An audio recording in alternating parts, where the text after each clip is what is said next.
के एडभेन्चर छैन अहिले गर्नुपर्ने, के टुरिङ सुरिङ पनि छैन, सिटी राइड मात्रै हो भएको नभएको भने अब त्यसमै भ्लगिङ बनाउन ट्राई गर्दै है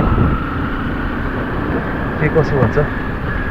सो आज let me show you Gangtok town, त्यहाँको हल्का I am going to talk about how I ride in the city है। बाइक एकदमै मैला भइरहेछ, बाइक गाडी स्कुटर सबै कसरी आउँछ हो, यसरी चाहिँ राइड नगर्ने भन्नु खोजेको आजको कुरा है। यो चाहिँ भाजरा सिनेमा हल, पहिला भाजरा सिनेमा हल मात्रै थियो, अहिले त मल्टिप्लेक्स भइदिएको छ यो भाजरा। के छ चाहिँ यसमा मल्टिप्लेक्स प्लस रिलायन्स कम्प्लेक्सहरू। त्यहाँको यो चाहिँ तपाईँको नर्थ सिक्किमको ट्याक्सी स्ट्यान्ड, पछाडिबाट एउटा स्विफ्ट कार आउँदैछ मेरो। साइड सिन बेसी गर्नु पाउने भयो। त्यो पनि सिटीमा राइड गर्दाखेरि चाहिँ केयरफुल भएर कुदाउनुपर्छ, जहिले पनि अन्डर स्पिड लिमिट है। अब हाम्रो यतातिरको एभरेज स्पिड कति 40-45 हुन्छ सिटिजमा या सानोबडे हाइवेजहरूमा। मेरो त एटलिस्ट त्यही हुन्छ 40-45 भन्दा बेसी त त्यस्तो बेसी हुँदैन कहिले। जहिले पनि एक्सपेक्ट अफ द वर्ड्स क्या, अब यो कुनाबाट गाडी आउँदै नै गरेको हुन्छ होइन। So I should always be prepared क्या, आउँदैन होला भनेर अज्युम चाहिँ कहिले पनि गर्दिनँ म चाहिँ। यसरी मान्छेहरू पनि आउँछ। यो तपाईँको 0 पोइन्ट, तपाईँको गान्तोक मेन गान्तोक भनेको चाहिँ त्यही हो। So I don't know where the city wants to go. So इन्डिकेटर्सहरू should always be at proper condition. सिटीमा राइड गर्दाखेरि ट्राफिक एन्काउन्टर भइबस्छ। सो द्याट्स वाइ बेटर कि अब आफ्नो बाइक सबै कुरा ओके छ भने, किनभने अब तपाईँको टेल लाइट बलेको छैन, इन्डिकेटर्सहरू बलेको छैन भने चलन काट्छ नि ट्राफिकहरूले होइन। सो त्यो नहोस् भनेर चाहिँ bike always in good condition होइन, सबै लाइट्सहरू वर्किङ, टेल लाइट तपाईँको बल्दै गरेको हुनुपर्छ, इन्डिकेटर्सहरू सबै बल्दै गरेको हुनुपर्छ। Not just for the traffic, अब ट्राफिकले पक्रिन्छ भनेर मात्रै होइन, तपाईँलाई अब अरूलाई डाइरेक्सन दिनु होइन, धेरै एक्सिडेन्ट्सहरूको लागि बाँचिन्छ। तपाईँको इन्डिकेटर्सहरू बलिरहेको छ भने चाल पाउँछ मान्छेले कि ए यो मान्छे यहाँ जानु आँटेको रहेछ। त्यहाँदेखिको आजकल इन्डिकेटर्सहरूको मिसयुज गर्छ आजकल। फेरि पास दिँदाखेरि इन्डिकेटर्स यतापट्टि देखाउने, त्यो चाहिँ अब आई डोन्ट नो त्यो चाहिँ कहाँबाट आउँदैछ त्यो ट्रेन्ड। सो ट्राफिकमा त्यहाँदेखिको जहिले पनि अज्युम गर्दाखेरि अज्युम फर द वर्स्ट क्या, अब यो गाडीको अगाडि हिँड्दैछ मान्छे फुत्त आइदिन्छ होला, एनी टाइम आउनु सक्छ किनभने मान्छेहरू होइन। यसरी ट्राफिक बिचमा अब म सपोज ट्राफिक फिल्टर गर्दैछु बाइकमा होइन। सो त्यस्तरी गर्दाखेरि कहिले पनि हाई स्पिडमा गर्दिनँ, किनभने सडनली बिचबाट मान्छेहरू छिर्दै गरेको हुन्छ कोही बेला गाडीको बिचबाट होइन। त्यहाँदेखिको अब म हाई स्पिडमा गाडीहरूको बिचमा छिर्दैछु भने के हुन्छ, ब्रेक लाउनु नभए होला, कोही बेला कतिखेप आएको छ मान्छेहरू त्यसरी, तर धन्न रोकिएको छु अब म होइन। हाम्रो इन्डियामा अब ट्राफिक रुल्सहरू त्यस्तो उयो छैन, बाइक्सहरूलाई वान वेहरूमा पनि छिर्नु दिइहाल्छ, तर त्यस्तो हो भन्दैमा पनि त्यसको डिसएडभान्टेज चाहिँ लिनु हुँदैन।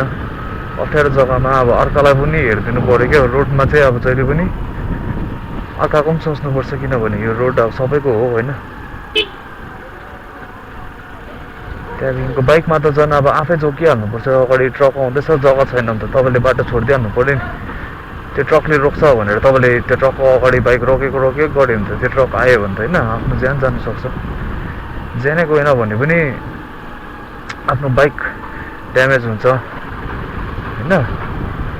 सो राइड गर्दाखेरि स्पेसली तपाईँले अब आफ्नो सेफ्टी चाहिँ आफै याद राख्नुपर्छ। यसरी मान्छेहरू आउँछ, सो आफ्नो स्पिड जहिले पनि 140 हो। 140 छ भने मैले छ्याप्पै ब्रेक लगाएँ, डिस्क ब्रेक मात्रै लगाएर म लडेँ भने पनि मलाई केही पनि हुँदैन, बाइक पनि त्यस्तो ड्यामेज केही पनि हुँदैन, नो प्रब्लम क्या होइन। त्यो सिटीमा अब म अत्तालेर एक्सिलेरेट गरेर भयङ्कर भएर पुगेँ भने पनि बेसी टाढो पुग्ने होइन, उहीँ तल ट्राफिक छँदैछ त्यहाँ तल पुग्छु। त्यहाँदेखि यस्तो डाउन हिल अब जाँदै गर्दाखेरि फेरि के हुन्छ भन्दाखेरि कतिले क्लच थिचेर ब्रेक थिचिबस्छ, हाई गियरमा राख्छ बाइक, 4 नम्बर 5 नम्बरमा हुन्छ बाइक, त्यहाँदेखिको चाहिँ ब्रेकमा फुल त्यो ब्रेक थिच्दै रोकिरहेको हुन्छ। सो त्यस्तो पनि गर्ने होइन। अब जस्तै मैले अहिले हेर्नुहोस्, मैले केही चलाएको छुइनँ, मैले 3 नम्बरमा हालिदिइरहेको छु होइन। सो बाइक बिस्तारै जाँदैछ, स्पिड कम्ती गर्नु पऱ्यो भने म अलिकति स्पिड कम्ती गरेर गियर घटाइदिएर फेरि सबै कन्ट्रोल छोडिदिन्छु होइन। मैले ब्रेक्स पनि थिचेको छुइनँ, मैले केही गरेको छुइनँ। अहिले डाउन हिल ट्राफिकमा छ।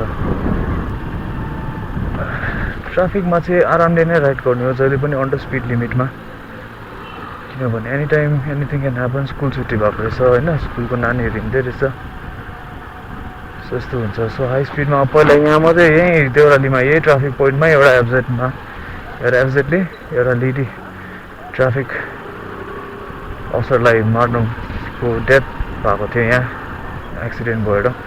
सो यसरी लेन फिल्टरिङ गर्दाखेरि यसरी बिचबाट मान्छेहरू फुट आउनु सक्छ होइन। सो म चाहिँ जहिले पनि कसियस हुन्छु क्या यो कुरामा, किनभने पहिला एकखेप हाम्रो साथीको हामी टुर गर्दाखेरि चाहिँ अचानक एउटा नानी आइदिएको यसरी गाडीको बिचबाट चाहिँ फुत्तै झन्डैले भन्दा पनि नानीले त भेट्यो अब, तर ब्रेक चाहिँ लाग्यो बाइकमा। बाइक धन्न रोक्नु चाहिँ रोक्यो, त्यही पनि ठुलो क्लासिक 350 बाइक। एबिएस चाहिँ थियो, धन्न एबिएस थियो। तर एबिएस हुनको कारणले गर्दा के भयो भन्दाखेरि बाइक चाहिँ रोक्यो, तर नानीलाई चाहिँ भेट्यो अलिकति खुट्टामा चाहिँ कि चाहिँ होइन। सो त्यो दिनदेखि त अब जहिले पनि नानी आउँछ भनेर चाहिँ एज्युम गरिहाल्छु म चाहिँ। अब नानी जस्तो के हो गाडीहरू पछि नानी अब त्यो दिनदेखिको चाहिँ अब लेसनै भएको छ। अब धन्न त्यति बेला अब बस्तीको साइडमा अब हामीलाई त घेरिहाल्यो नि, अब नानीलाई त्यहाँ हिकाइ लाग्यो नानीलाई हो। नानी त्यहाँ आया भएर रोयो, अब यत्रो बाइकले खुट्टा मात्रै किचिन्दा अब निकै पिल्सेछ, तर साह्रो परेको थियो त्यति बेला। धन्न मिल्यो होइन, अलिकति पैसा चाहिँ तिर्नु पऱ्यो नानीको अब चेकअपको लागि। सो त्यहाँ त्यो दिनदेखिको चाहिँ जहिले पनि गाडीहरू रोकिरहेको छ भने चाहिँ त्यहाँबाट नानी निस्किन्छ भनेर चाहिँ एज्युम गरिहाल्छु म। सो त्यही कारण म प्रिपेयर हुन्छु कि नानी निस्किहालेछ भने नि I be able to stop my bike. So त्यही कारण बाइकमा चाहिँ जहिले पनि आफ्नो पछाडि आफै सम्हाल्नुपर्छ, बिकज बाइक भन्ने एउटा एकदमै रिस्की कुरा। As a matter of fact के रहेछ रिसर्चले भन्दाखेरि तपाईँ bike as soon as you start riding a motorcycle on any kind of roads and यस्तो अब normal roads, there's 50% chance of you dying अरे क्या। अब 50% चाहिँ तपाईँ मर्ने चान्सेस हुन्छ अरे जहिले पनि।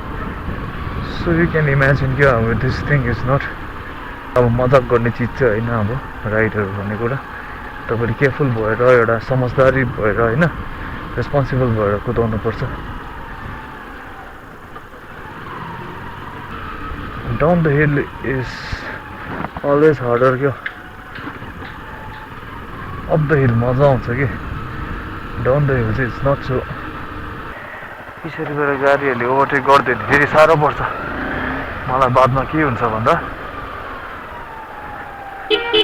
त्यो गाडीलाई फेरि मैले ओभरटेक गर्नुपर्छ हो, किनकि त्यो गाडीले मलाई पास दिँदैन, बिचरा त्यो गाडीले पनि रोक्नुपर्छ होइन।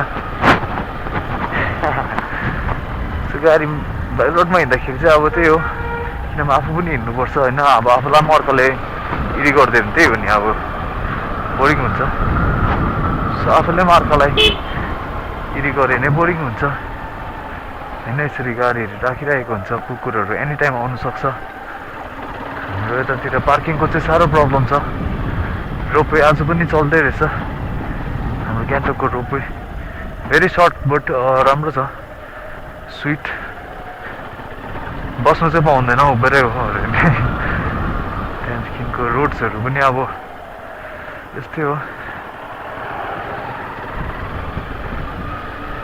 रोड्सहरू narrow, very steep inclines, and the condition of the roads are also very poor.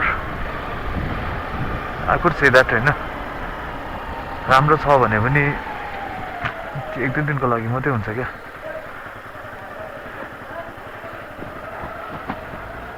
पेथेटिक parking हुँदैन फेरि कहीँ हो। यसो पार्किङ सार्किङ अलिक राम्रोसँगले मिलाइरहेको भए अस्ति मान्छेले मलाई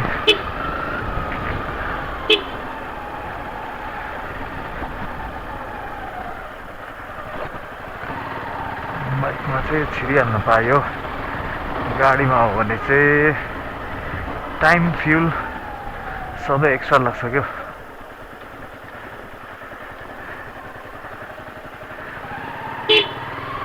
के गर्दैछ यो गाडी इन्डिकेटर पनि छैन ट्याक्सी ड्राइभरहरू भएपछि त अब अलिक होइन प्रोफेसनल हो अब उनीहरू भने गाडी कुदाउनुमा अलिक यसो इन्डिकेटर मजाले दिनुपर्छ नि स्पेसली अन डाउन हिल म के एडभाइस गर्छु भन्दाखेरि जहिले पनि गियर चाहिँ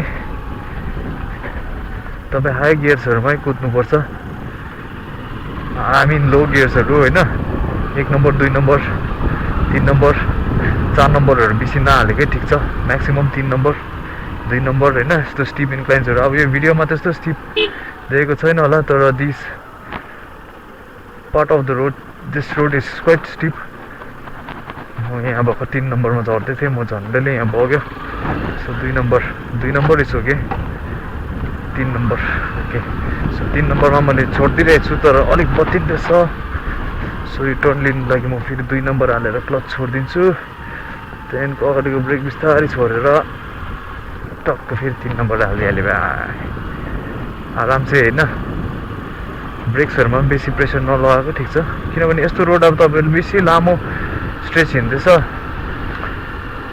बेसी टाइमको लागि भने त ब्रेक्सहरू हराउँदै जान्छ त्यहाँदेखिको अब डकुमेन्ट्सहरू डल्लै नबोके पनि एटलिस्ट एउटा ड्राइभिङ लाइसेन्स चाहिँ बोक्नुपर्छ जहिले पनि ड्राइभिङ लाइसेन्स बोकेको छैन भने पनि बाइकको कुनै एउटा डकुमेन्ट्स बोक्नुपर्छ त्यही हो सिटीमा चाहिँ के हो दुइटै तपाईँको मिरर्सहरू हुनुपर्छ होइन ट्राफिकले अब चलान काट्नु सक्छ तपाईँलाई त्यहाँदेखिको तपाईँको मिरर्सहरू भयो हेडलाइट्स भयो इन्डिकेटर्स भयो टेल लाइट्स भयो तिनीहरू तपाईँको फङ्सन गरेको छैन त्यहाँदेखिको नम्बर प्लेट होइन रेजिस्ट्रेसन नम्बर प्लेट तपाईँको भिजुअल के अरे राम्रोसँगले देखेको हुनुपर्छ आगे पछि त्यो पनि छैन भने पनि तपाईँलाई रोक्नु सक्छ चलान काट्नु सक्छ in fact assume for the worst जहिले पनि यो टर्निङमा ट्रक आउँदै गरेको हुनसक्छ so I am ready for the truck क्या अब स्पिडिङ ट्रक क्या होइन ट्रक आइहालेछ भने म साइड गर्नु भ्याइन रहेछ भने म बाइकबाट उफ्रिनु चाहिँ भ्याउँछु त्यो खाले हुनु पऱ्यो क्या इन्टेन्सन्स र अब उयो चाहिँ रिफ्लेक्सेसहरू चाहिँ बाइक स्कुटर्सहरूमा चाहिँ बिकज साँच्चै नै चाहिन्छ क्या अब यो रिफ्लेक्सेसहरू सो तपाईँले अगाडि नै माइन्डसेट बनाइराखेको छ भने द्याट विल बी पोसिबल त्यहाँदेखिको हर्न युज गर्ने हो यसरी इफ यु नट स्योर होइन अगाडि आउँदै गरेको हुनसक्छ र अलिकति अब तपाईँलाई स्योरिटीको लागि always any time don't hesitate क्या यो कुरा त्यहाँ अलिकतिले गर्दा जान बस्नु सक्छ अगाडि आउँदै गरेको गाडीले चाल पाउँछ तपाईँ आउँदैछ भनेर या अगाडि के मान्छे छ भने चाल पाउँछ गाईबस्तु छ भने चाहिँ अब तपाईँ आफै चाल पाउनु पऱ्यो होइन सो राइडिङ भन्नाले मान्छे डराउँछ क्या कतिजना तर राइडिङ भनेको एउटा यस्तो एक्सपिरियन्स हो लाइफमा अब तपाईँले one of the best experiences that you can experience in this life time क्या अहिलेको जेनेरेसनमा होइन bikes have become so much approachable क्या सो मच अफोर्डेबल होइन त्यहाँदेखिको म त इन्करेज गर्छु सबैलाई राइड गर्नु हाम्रो गान्तोकमा छ त्यस्तो धेरै छ केटाहरू जसले इन्करेज गर्छ होइन तपाईँलाई देख्दैन यसरी घाममा ब्लाइन्ड स्पट यस्तोहरूको बेला अज्युम के गर्नु कि अगाडिबाट ट्रक आउँदैछ भनेर अज्युम गरिहाल्नुपर्छ यसरी ब्लाइन्ड स्पट अब ब्लाइन्ड स्पट भनेको कोही बेला आँखा देख्दैन भर्खर घाम टक्क आँखामा आएर मैले रोड केही देखेको थिइनँ होइन सो मैले अज्युम गरिहाल्नुपर्छ कि अगाडि ट्रक आउँदैछ होइन सो गाडी आउँदै थियो मैले त्यति बेला स्लो नगरेको भए के हुन्छ ठुलो एक्सिडेन्टहरू हुने चान्सेस हुन्छ ऊपर मान्छेहरू आउँदैछ त्यो मान्छेको पछाडि पनि मान्छेहरू आउँदैछ कुकुरहरू हिँड्दैछ होइन किन के हुँदैछ so my brakes are ready के अगाडि पछाडि दुइटै हो फुट्नु त्यसरी कुदाउनुपर्छ होइन बाइकहरू भने चाहिँ त्यहाँको गियर पनि मेरो एकदम अहिले म हाई गियरमा एकदमै हिँड्दिनँ सिटीमा अब म हाइवेहरू हिँड्दैछु अलिक ठुलो रोड आयो भने अब फेरि त्यो अब अलिक हतार परेको छ मलाई होइन पुग्नै पर्ने छ भने फेरि अब त्यो राइड अभियसली चेन्ज भइहाल्छ त्यो होइन तर as long as I'm riding on the city होइन भनेपछि I should always be careful क्या अब मैले आफ्नो प्रपर्टी ड्यामेज नगरे पनि मैले अर्कालाई ड्यामेज गर्नु सक्छु होइन अर्कालाई उयो अब के भन्छ हार्म पुऱ्याउनु सक्छु सो त्यही भएर पनि अलिकति सधैँ कोसिस गरेर हिँड्ने हो सो प्लिज अलिकति सब्सक्राइबहरू गरिदिइराखिदिनुहोस् सब्सक्राइब 100-150 पनि पुगेको छैन होइन सो अझै ल्याउने छु तपाईँलाई कन्टेन्ट्सहरू घाम त अन्त आँखामै छ त मैले केही बिर्सेन होला so see you again thank you again for watching the video guys